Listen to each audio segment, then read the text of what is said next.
Welcome to my channel. ఇప్పుడు వచ్చేసి మనం హిసాబ్ బరాబర్ మూవీ రివ్యూ చూద్దాం. ఇది వచ్చేసి వెబ్ సిరీస్, అన్ని లాంగ్వేజ్లో ఉంది, తెలుగు అన్నిట్లో ఉంది. అయితే ఈ మూవీలో మెయిన్ క్యారెక్టర్స్ వచ్చే వరకు మాధవన్ ప్లస్ హీరోయిన్ ఉంటుంది. హీరోయిన్ వచ్చేసి పోలీస్ ఆఫీసర్, ప్లస్ విలన్ వచ్చేసి తను కంపెనీ ఓనరు, బ్యాంక్ ఓనరు. ఇది మొత్తం బ్యాంక్ గురించి ఉంటుంది మూవీ, వెబ్ సిరీస్ అంతా. మాధవన్ వచ్చేసి రైల్వే టికెట్ కలెక్టరు. అయితే తను వచ్చేసి ఒక తన బ్యాంక్ అకౌంట్లో ₹27 మిస్ అని చెప్పి ఒకసారి కంప్లైంట్ చేస్తాడు. 27 రూపీస్ మిస్ అని చెప్పి. దానికి 27 రూపీస్కి అక్కడ ఏమైంది, ఇంతకీ ఎవరు కంప్లైంట్ వాళ్ళు తీసుకున్నారా లేదా, అట్లా చాలామంది మిస్ అయ్యిందని చెప్పి కంప్లైంట్ ఇస్తారు బ్యాంక్ వాళ్ళ మీద.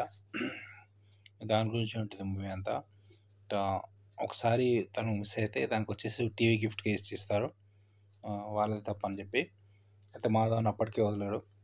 ఇట్లా బ్యాంక్ వాళ్ళు ఒకరి మీద చాలామంది వీటిని మనీ కట్ చేసుకుంటున్నారు, తర్వాత 10 days గ్యాప్ చేసుకున్నట్టు కోట్ల స్కామ్ అవుతుంది, బ్లాక్ మనీ స్కామ్ అవుతుందని చెప్పి వాళ్ళ మీద కంప్లైంట్ చేస్తాడు.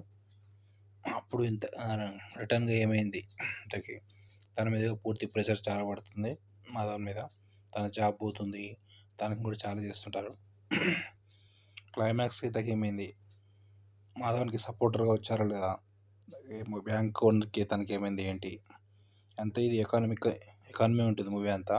మనీ అకౌంట్స్ గురించి ఉంటుంది ఎక్కువ. బ్యాంక్ అకౌంట్స్, బ్లాక్ మనీ ఎట్లయితుంది, ఇంట్రెస్ట్, అంత వాటి గురించి ఉంటుంది. టోటల్ మూవీ అయితే పర్లేదు, బాగానే ఉంటుంది. మాధవన్ యాక్టింగ్ బాగానే ఉంటుంది, డైరెక్షన్ పర్లేదు, బాగానే ఉంటుంది. మన మూవీ అయితే ఇక్కడ బోర్ కొట్టదు, టోటల్గా పర్లేదు. దీనికి రేటింగ్స్ వచ్చేసి మనం 4/5 ఇవ్వచ్చు ratings. Subscribe to my channel.